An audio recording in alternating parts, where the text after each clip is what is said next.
Hello दोस्तों, welcome to knowledge group. स्वागत है आपका हमारे यूट्यूब चैनल में। देखिए, हमारे पैट के मॉक टेस्ट चल रहे थे और जिसमें आज का जो मॉक टेस्ट होने वाला है वो मॉक टेस्ट नंबर 5 होगा।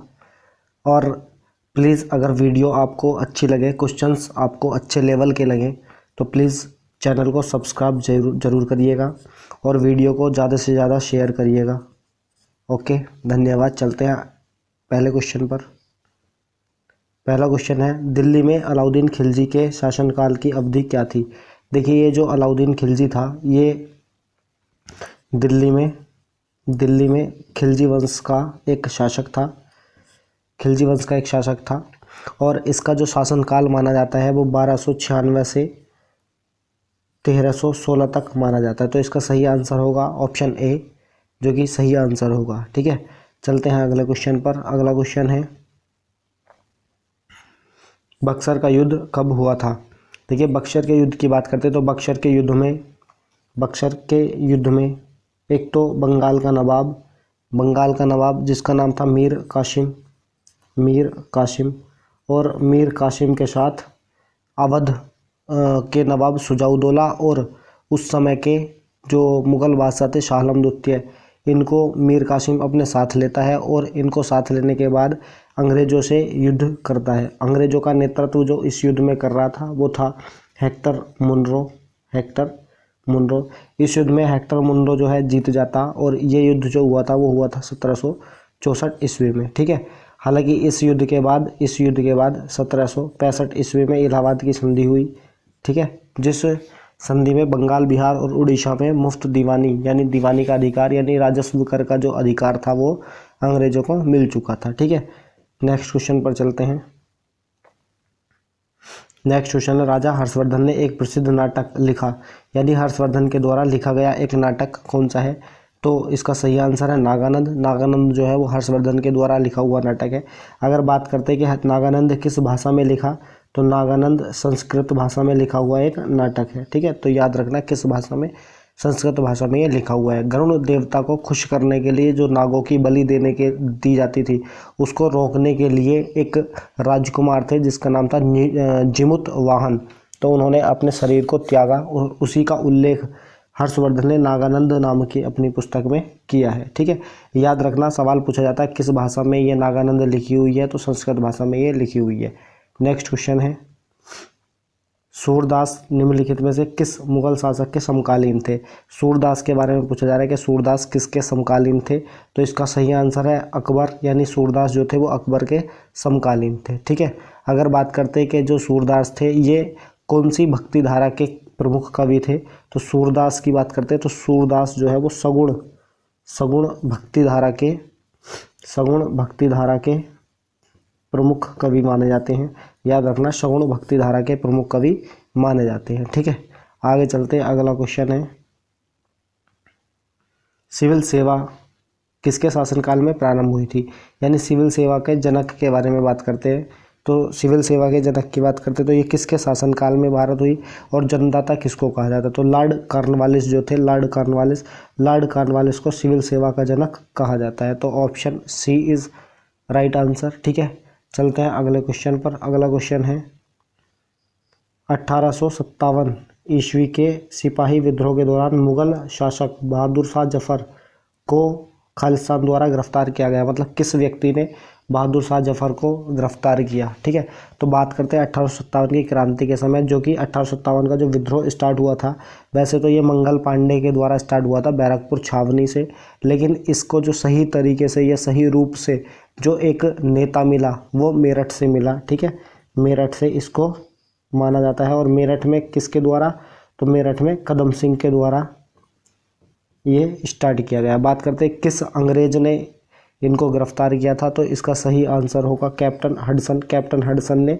बहादुर शाह जफर को गिरफ्तार किया। ठीक है, और इनको गिरफ्तार करके कहाँ पर रखा गया, तो ये भी याद रखना, इनको रखा गया था रंगून में। ठीक है, रंगून यानी वर्तमान म्यांमार कह सकते हो। नेक्स्ट क्वेश्चन है, नेक्स्ट है कि पति की बंधुआ दासी नहीं है, वह पति की तरह अपना रास्ता चुनने के लिए स्वतंत्र है। यह कथन किसने कहा था। तो ये कथन जो कहा था ये कथन महात्मा गांधी का कथन है, यानी महात्मा गांधी जी के द्वारा ये कहा गया था। ठीक है, गांधी जी जो है वो स्त्री पुरुष समानता के पक्षधर थे और छुआछूत आदि को भी नहीं मानते थे। ठीक है, तो इसका जो सही आंसर है वो महात्मा गांधी होगा। नेक्स्ट क्वेश्चन है, देशी रियासतों में लोगों के संगठनों द्वारा चले राष्ट्रीय आंदोलन को क्या कहते थे। यानी कुछ राष्ट्रीय आंदोलन देशी रियासतों के द्वारा भी चलाए गए, जिनमें से एक सबसे इम्पोर्टेंट जो आंदोलन था वो था प्रजामंडल आंदोलन। प्रजामंडल आंदोलन लगभग जो चला वो 1920 में स्टार्ट हुआ था। प्रजामंडल आंदोलन जो देशी रियासतों के द्वारा चलाया गया, और ये जो आंदोलन था ये किसके खिलाफ था, ये था छुआछूत ऊंच नीच की भावना समाप्त करने के लिए आंदोलन चलाया गया था। ठीक है, देशी रियासतों के द्वारा ये आंदोलन चलाया गया, याद रखना प्रजामंडल आंदोलन। ठीक है, 1920 के समथिंग ये चलाया गया। नेक्स्ट क्वेश्चन है, सविनय अवज्ञा आंदोलन 1930 में कहाँ से शुरू हुआ था। यानी देखो, सविनय अवज्ञा आंदोलन स्टार्ट हुआ था जब दांडी मार्च यानी दांडी यात्रा शुरू की गई, और दांडी यात्रा जो शुरू हुई थी वो 1930 में स्टार्ट हुई। कहाँ से ये स्टार्ट हुई थी, जो साबरमती था। ठीक है, साबरमती, और साबरमती से ये दांडी तक पहुँचे, और दांडी में नमक कानून को तोड़ने के बाद इन्होंने एक आंदोलन स्टार्ट किया, और उसी आंदोलन का नाम था सविनय अवज्ञा आंदोलन। ठीक है, तो ये कहाँ से स्टार्ट हुआ, दांडी पहुँचकर इन्होंने 6 अप्रैल को स्टार्ट किया था। ठीक है, अच्छा अगर बात करें दांडी यात्रा में कितने दिन लगे थे, तो दांडी यात्रा में याद रखना 24 डेज जो है वो लगे। ठीक है, अगला क्वेश्चन है, अगले क्वेश्चन पर चलते। अगला क्वेश्चन है, 1928 में स्थापित हिंदुस्तान सोशलिस्ट रिपब्लिकन आर्मी। ठीक है, हिंदुस्तान यानी HSRA के नेता कौन थे। 1928 में स्थापित की गई HSRA यानी हिंदुस्तान सोशलिस्ट रिपब्लिकन आर्मी के नेता कौन थे। तो इसका सही आंसर होगा ऑप्शन नंबर सुभाष चंद्र बोस, चंद्रशेखर आज़ाद, लाला लाजपत राय। तो इस चीज़ को जो स्टार्ट किया गया था वो चंद्रशेखर आज़ाद के द्वारा स्टार्ट किया गया था। तो इसका जो ऑप्शन सी होगा वो सही आंसर होगा, HSRA इनके द्वारा स्टार्ट की गई। नेक्स्ट है, पृथ्वी के धरातल से वायुमंडल की निम्न संरचनाओं को व्यवस्थित कीजिए। देखो, जो पृथ्वी के धरातल से वायुमंडल की जो संरचना है, अच्छा अगर बात करते हैं वायुमंडल में कितनी परतें हैं, तो आपको याद रखना 5 परत हैं, यानी 5 मंडल हैं। ठीक है, कौन कौन से हैं, तो सबसे पहले आता क्षोभ मंडल, उसके बाद समताप मंडल, उसके बाद मध्य मंडल, उसके बाद मध्य के बाद आयन मंडल जिसको तापमंडल के नाम से जानते हैं, और उसके बाद बहिर्मंडल।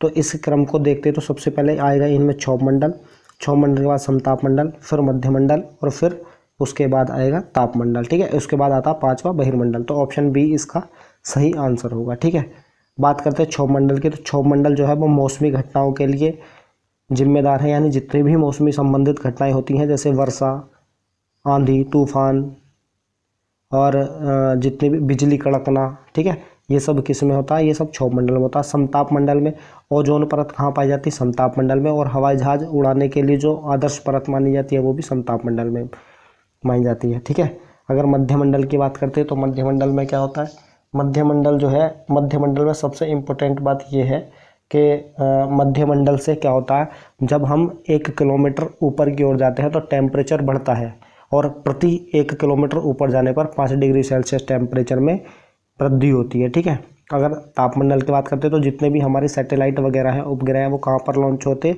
वो सब तापमंडल में लॉन्च होते हैं। ठीक है, बहिर्मंडल में 2 गैसों की प्रधानता पाई जाती है, जिसमें एक है हाइड्रोजन और एक है हीलियम। ठीक है, हाइड्रोजन और हीलियम गैसों की प्रधानता कहाँ पर पाई जाती है, तो याद रखना है आपको बहिर्मंडल में पाई जाती है। ठीक है, नेक्स्ट क्वेश्चन पर चलते हैं। रानी झांसी नेक्स्ट क्वेश्चन है, रानी झांसी समुद्री राष्ट्रीय उद्यान कहाँ स्थित है। तो रानी झांसी समुद्री राष्ट्रीय उद्यान कहाँ पर स्थित है, तो याद रखना आपको अंडमान निकोबार में ये स्थित है। ठीक है, अंडमान निकोबार में। कब बनाया गया, अगर बात करते हैं रानी झांसी को, तो ये 1996 में इसको बनाया गया। ठीक है, नेक्स्ट क्वेश्चन पर चलते हैं। नेक्स्ट क्वेश्चन है, किस प्रकार की मिट्टी की जल धारण करने की क्षमता सर्वाधिक होती है, यानी इनमें से किस मिट्टी में जल धारण करने की क्षमता सबसे अधिक होती है। तो इसका सही आंसर होगा दोमट मिट्टी। अच्छा अगर बात करते हैं ICAR यानी इंडियन काउंसिल एग्रीकल्चर रिसर्च, इसके द्वारा मिट्टियों के कितने प्रकार हैं, तो मिट्टियों के कितने प्रकार हैं, 8 प्रकार की मिट्टी भारत में पाई जाती है। एक पूछा जाता है कि कपास के लिए उपयुक्त मिट्टी कौन सी है, तो आपको याद रखना है कपास के लिए उपयुक्त मिट्टी काली मिट्टी होती है। ठीक है, नेक्स्ट क्वेश्चन है, नेक्स्ट है निम्न में से कौन सी नदी पश्चिम दिशा में बहती है, यानी इनमें से कौन सी नदी है जो पश्चिम की ओर बहती है। ठीक है, तो अगर बात करते हैं पश्चिम दिशा की ओर बहने वाली नदियाँ, तो पश्चिम दिशा की ओर बहने वाली कुछ नदियों के नाम हैं, जैसे कि सबसे इम्पोर्टेंट नदी है नर्मदा जो पश्चिम की ओर बहती है, नर्मदा है, तापी है, नर्मदा तापी, लूनी लूनी, साबरमती नदी। ठीक है, ये कुछ इम्पोर्टेंट नदियाँ हैं। उसके बाद और भी कुछ है, जैसे मांडवी एक गोवा की इम्पोर्टेंट नदी है मांडवी। तो ये सब पश्चिम की ओर बहने वाली नदी है। तो पश्चिम की ओर इनमें से कौन सी बह रही है, नर्मदा नदी, यानी इसका जो सही आंसर होगा वो ऑप्शन डी होगा। बाकी कावेरी, महानदी, कृष्णा ये सब किधर की ओर बहती हैं, ये सब पूर्व दिशा की ओर बहने वाली नदी हैं। ठीक है, नेक्स्ट क्वेश्चन। अच्छा, पूर्व की जो नदियां हैं वो कहाँ पर गिरती हैं, तो पूर्व की ओर बहने वाली नदी जो गिरती हैं वो बंगाल की खाड़ी में गिरती हैं, बंगाल की खाड़ी में गिरती हैं। और पश्चिम की ओर बहने वाली नदी जो है ये कहाँ पर गिरती हैं, ये अरब सागर में जाके गिरती हैं, याद रखना। नेक्स्ट क्वेश्चन है, किस देशांतर से भारतीय मानक समय की गणना की जाती है, यानी भारतीय मानक समय की जो गणना की जाती है वो किस देशांतर से की जाती है, जो कि इलाहाबाद के नैनी से। ठीक है, इलाहाबाद के नैनी से ये देशांतर रेखा गुजरती है, जिसका नाम है 82.5 डिग्री पूर्वी देशांतर रेखा। नेक्स्ट क्वेश्चन है, फिक्की का पूरा नाम क्या है, इंपॉर्टेंट सवाल है। फिक्की का पूरा नाम क्या है, तो आपको याद रखना है, इसका फिक्की का पूरा नाम होता है federation of Indian chambers of commerce and industry, यानी ऑप्शन ए इसका सही आंसर हो जाएगा, federation of Indian chambers of commerce and industry. ठीक है, अगर बात करते हैं इसकी स्थापना बहुत ज़्यादा पूछी जाती, तो इसकी स्थापना 1927 में हुई थी, 1927 में गांधी जी के द्वारा, मतलब गांधी जी की सिफारिश पर। ठीक है, या सलाह पर कह सकते हो। किसके द्वारा हुई, तो ये हुई थी घनश्याम दास बिड़ला के द्वारा फिक्की की स्थापना हुई। ठीक है, गांधी जी की सलाह पर 1927 में। ठीक है, 1927 में। नेक्स्ट क्वेश्चन है, सीमांत उपयोगिता वक्र हमेशा कैसा होता है, ऊपर की ओर बढ़ता है, कभी ऊपर की ओर चढ़ता हुआ नहीं होता, एक्स अक्ष के समांतर होता है, या सामान्य परिस्थितियों में गिरता हुआ होता है। तो इसका जो सही आंसर होगा वो होगा सामान्य परिस्थितियों में गिरता हुआ होता है। जो सीमांत उपयोगिता का जो वक्र है, जो कर्व होता है, वो सब कैसा होता है, सामान्य परिस्थितियों में गिरता हुआ यानी लो होता हुआ वो दिखाई देता है। ठीक है, नेक्स्ट क्वेश्चन है, भारत में सार्वजनिक क्षेत्र के लिए कौन सी 2 श्रेणियां आरक्षित हैं, तो इसका सही आंसर होगा ऑप्शन डी, यानी पहली रेलवे और एक तीसरी परमाणु ऊर्जा। ये जो है सार्वजनिक क्षेत्र के लिए आरक्षित श्रेणी मानी जाती हैं। ठीक है, यानी ऑप्शन डी इसका सही आंसर होगा। ठीक है, नेक्स्ट क्वेश्चन है कि डिस्ट्रिक्ट रूरल डेवलपमेंट संस्था किस वर्ष स्थापित की गई। ठीक है, किस वर्ष स्थापित की गई, तो याद रखना किस वर्ष स्थापित की गई है, एक मिनट, किस वर्ष स्थापित की गई, तो इसका जो सही आंसर होगा वो होगा ऑप्शन ए, यानी 1980 में इसको स्थापित किया गया। ठीक है, अगला क्वेश्चन है, अगले क्वेश्चन पर चलते हैं। अगला क्वेश्चन है, किस वर्ष प्रथम बार बैंकों को राष्ट्रीयकृत किया गया। इंपॉर्टेंट सवाल है, पहली बार बैंकों का राष्ट्रीयकरण कब किया गया, बहुत बार पूछे जाने वाला सवाल है। देखो, बैंकों का जो राष्ट्रीयकरण हुआ था वो 19 जुलाई, सबसे पहली बार 19 जुलाई 1969 को हुआ था। और कितने बैंकों का राष्ट्रीयकरण एक साथ हुआ, तो 14 बैंकों का राष्ट्रीयकरण एक साथ हुआ। इसके बाद दोबारा बैंकों का राष्ट्रीयकरण हुआ, यानी दूसरी बार जो राष्ट्रीयकरण हुआ था वो 1980 में हुआ था। और कितने बैंकों का, 6 बैंकों का राष्ट्रीयकरण हुआ, यानी सबसे पहले 1969 में 14 बैंकों का और दूसरा 1980 में 6 बैंकों का राष्ट्रीयकरण हुआ। ठीक है, अगर बात करते हैं कि अब कितनी राष्ट्रीयकृत बैंक हैं, तो 20। और अगर बात करते हैं भारत में वर्तमान में निजी बैंकों की संख्या कितनी है, तो भारत में वर्तमान में निजी बैंक हैं 12। ठीक है, नेक्स्ट क्वेश्चन पर चलते हैं। नेक्स्ट है, संप्रभु राज्य शब्द के संदर्भ में निम्नलिखित पर विचार कीजिए, यानी संप्रभु राज्य का मतलब क्या होता है। तो देखिए, इसका जो मतलब होता है वो होता है, संप्रभु राज्य का मतलब होता है कि एक जनसमूह होता है, मतलब इसका जो संप्रभु राज्य है वो एक जनसमूह होता है जिसकी एक पहचान होती है जो उन्हें उस राष्ट्र से जोड़ता है। अर्थात जनसमूह से तात्पर्य है कि समान धर्म, समान भाषा, इतिहास, नैतिक आचार या मूल उद्गम से होता है। ठीक है, यानी अगर बात करते हैं ऑप्शनों के अकॉर्डिंग तो एक देश किसी अन्य देश की प्रभुता के साथ या उसके बिना संप्रभु हो सकता है? बिल्कुल नहीं हो सकता, संप्रभु हो ही नहीं सकता, क्योंकि एक दूसरे से कनेक्शन रखना बहुत ज़रूरी होता है, कॉन्टैक्ट बनाए रखने बहुत ज़रूरी होते हैं। यूएनओ में सदस्यता प्राप्त करते समय संप्रभुता के साथ समझौता किया जा सकता है? बिल्कुल नहीं। तो जब ये पहला और दूसरा नहीं है तो सी भी ऑप्शन नहीं होगा, इसलिए इसका होगा उपरोक्त में से कोई नहीं। ठीक है, नन ऑफ द अबव।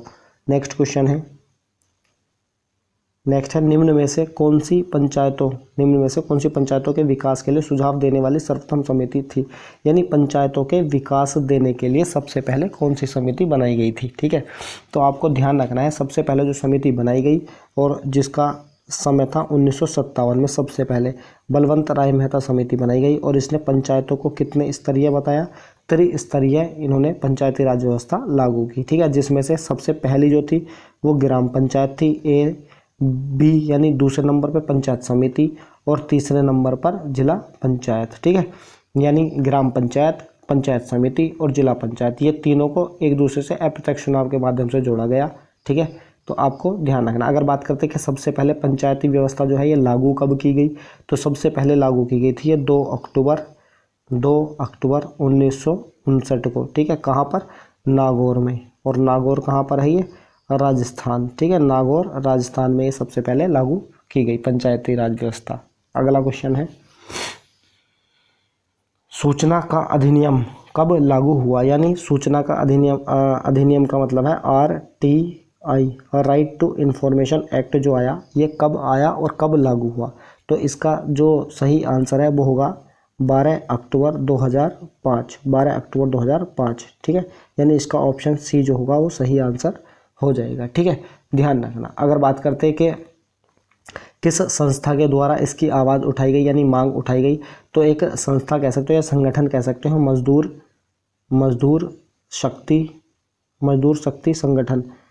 शक्ति संगठन के द्वारा इस RTI की मांग उठाई गई थी। ठीक है, नेक्स्ट क्वेश्चन है, नेक्स्ट है, भारतीय संविधान के किस संशोधन द्वारा प्रस्तावना में समाजवादी और धर्मनिरपेक्ष शब्द जोड़े गए? समाजवादी और धर्मनिरपेक्ष शब्द जोड़े गए। ठीक है, तो आपको ध्यान रखना है किस प्रस्तावना में किस संशोधन के द्वारा, यानी कौन सा संशोधन हुआ था? तो याद रखना आपको 42वें संविधान संशोधन 1976 के द्वारा समाजवादी और धर्मनिरपेक्ष शब्द जोड़े गए। ठीक है, अगर बात करते हैं प्रस्तावना की, तो प्रस्तावना हमने अपने कहाँ से ली गई है? तो अमेरिका के संविधान से प्रस्तावना अधिग्रहण की है। ठीक है, नेक्स्ट क्वेश्चन पर चलते हैं। नेक्स्ट क्वेश्चन है, नेक्स्ट है, संविधान में कौन सी अनुसूची भारत के राज्यों को सौंपे गए स्थानीय स्वयं सरकारों के लिए प्रबंध करती है? यानी 25वां। तो ये कौन सी? यानी अनुसूची 11। ठीक है, राज्यों को सौंपे गए, यानी सीधे सीधे अगर बात करते हैं पंचायत के बारे में बात चलती है, तो पंचायत के बारे में जो बताता है, कौन बताता है? अनुसूची 11। ठीक है, नेक्स्ट क्वेश्चन है, नेक्स्ट क्वेश्चन, आवेशित की गई एक वस्तु द्वारा किसी अन्य आवेशित की गई वस्तु अथवा आवेशित न की गई वस्तु पर लगाए गए बल को क्या कहा जाता है? इसका सही आंसर होगा क्या कहा जाता है? तो विद्युत स्थैतिक बल इसको कहा जाता है, यानी ऑप्शन बी इसका सही आंसर होगा। ठीक है, नेक्स्ट क्वेश्चन पर चलते हैं। नेक्स्ट क्वेश्चन है क्वेश्चन नंबर 27, न्यूट्रॉन की खोज किसके द्वारा की गई? तो याद रखना आपको, न्यूट्रॉन की जो खोज की थी 1932 में चैडविक के द्वारा की गई थी, चैडविक के द्वारा की गई थी, यानी इसका जो ऑप्शन बी होगा वो सही आंसर होगा। ठीक है, नेक्स्ट क्वेश्चन पर चलते हैं। नेक्स्ट क्वेश्चन है क्वेश्चन नंबर 28, ओमेगा 3 वसा खालिस्तान में उपस्थित होता है, यानी ओमेगा 3 जो फैटी एसिड है या फैट एसिड है, वसा अम्ल है, वो किस में पाया जाता है? ठीक है, तो इसका सही आंसर होगा, अच्छा इस देखो, मछली में भी पाया जाता है और अखरोट में भी पाया जाता है, दालों में प्रोटीन ज़्यादा पाया जाता है, लेकिन मछली और अखरोट इन दोनों में वसा अम्ल पाया जाता है, यानी इसका जो सही आंसर होगा ऑप्शन डी होगा, ए और बी दोनों। ठीक है, नेक्स्ट क्वेश्चन है, नेक्स्ट क्वेश्चन पर चलते हैं। नेक्स्ट क्वेश्चन है, जुगाली करने वाले पशुओं का आमाशय में बटा होता है, यानी आमाशय कितने भागों में बटा होता है? उसका जो स्टमक होता है वो कितने भागों में बटा होता है जुगाली करने वाले पशुओं का? तो आपको याद रखना 4 भागों में ये बटा होता है, यानी ऑप्शन ए इसका सही आंसर होगा, 4 भाग। ठीक है, 4 भाग। अच्छा, अगर बात करते हैं जुगाली करते समय पशुओं के मुंह से कौन सी गैस निकलती है, तो आपको याद रखना कौन सी गैस, मीथेन गैस निकलती है। ठीक है, नेक्स्ट क्वेश्चन है और लास्ट क्वेश्चन होगा जो कि निम्न में से किस कोशिका में हीमोग्लोबिन होता है, यानी हीमोग्लोबिन जो है वो किस कोशिका में होता है? तो आपको याद रखना कोशिका आरबीसी, रेड ब्लड कार्पुकल्स जो होती है, जिसका रासायनिक नाम क्या है, इरिथ्रोसाइट। इरिथ्रोसाइट जो है वो इसका रासायनिक नाम होता है। ठीक है, अगर बात करते हैं श्वेत रक्त कणिकाएं की, तो ये श्वेत रक्त, इसका सही आंसर तो होगा ऑप्शन बी। और श्वेत रक्त यानी WBC, इसका काम होता है रोग प्रतिरोधक क्षमता को बढ़ाने का काम इसका होता है। इसका रासायनिक नाम होता है ल्यूकोसाइट। ठीक है, ल्यूकोसाइट। और अगर प्लेटलेट्स की बात करते हैं तो प्लेटलेट्स क्या करता है, ये रक्त का जो थक्का होता है यानी ब्लड क्लोटिंग जो होती है उसको बनाने में मदद करता है, यानी ब्लड क्लोटिंग के में हेल्प करता है। ठीक है, और इसका पूरा रासायनिक नाम होता है थ्रम्बोसाइट। ठीक है, थ्रम्बोसाइट इसका सही आंसर होगा प्लेटलेट्स का रासायनिक नाम का। और इसमें हीमोग्लोबिन की बात करते हैं तो हीमोग्लोबिन कौन बनाता है, यानी हीमोग्लोबिन किस में पाया जाता है, तो हीमोग्लोबिन पाया जाता है आरबीसी में, यानी लाल रक्त कणिकाओं में। ठीक है, तो ये थे आज के 30 क्वेश्चंस। उम्मीद है कि आपको ये 30 क्वेश्चन पसंद आए होंगे।